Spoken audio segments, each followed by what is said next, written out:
Are you ready to start TIG welding but you're not sure how to begin? Well, don't worry, because today me and my daughter are teaming up to show you how to start. When I was growing up, my dad worked at a fab shop. It was my uncle's fab shop and he was the foreman. And so when me and my brother were 9 and 10, my dad taught us how to MIG weld. How old are you? 8? Starting younger than me. Before we strike an arc, I think the first thing we need to do is dress down.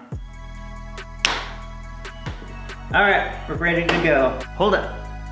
Before we get started, the first thing I want you to do is go sharpen a load of tungsten because you're gonna be going through it like crazy if you're brand new to this. Now, my daughter isn't all that interested in welding, but she is interested in YouTube, which is why she decided to come and make this video with me. Because of that, I decided I'm not gonna teach her about how a TIG welder works, you know, gas flow, all that sort of stuff, cup sizes.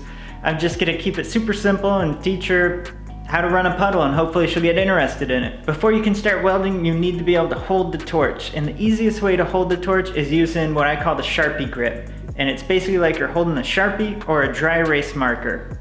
Scrub, scrub, scrub, scrub, scrub.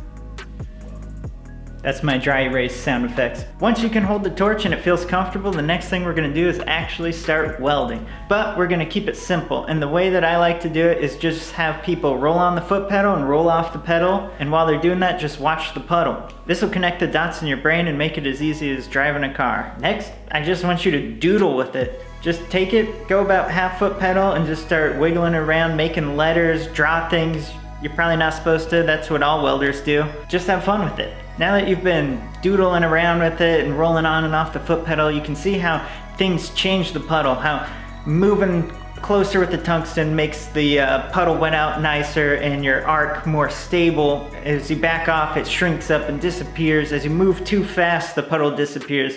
And it'll start to become muscle memory. The more that you do this, the more your brain will remember. And while you're welding, it'll almost automatically happen that, hey, it's disappearing. Oh, tungsten's too far away. It's getting closer. It just really becomes muscle memory. Now we're moving on to actual welding, and we're gonna be using lap joints. Super simple, just 2 flat pieces of metal laid on top of each other, tacked up nice and good, and we're just gonna be running a bead straight down that seam. So I coached my daughter up on how to make these tack welds. Super simple. You're just gonna focus the arc in between both pieces of metal, start lighting up, and try to make that puddle even between the top layer and the bottom layer.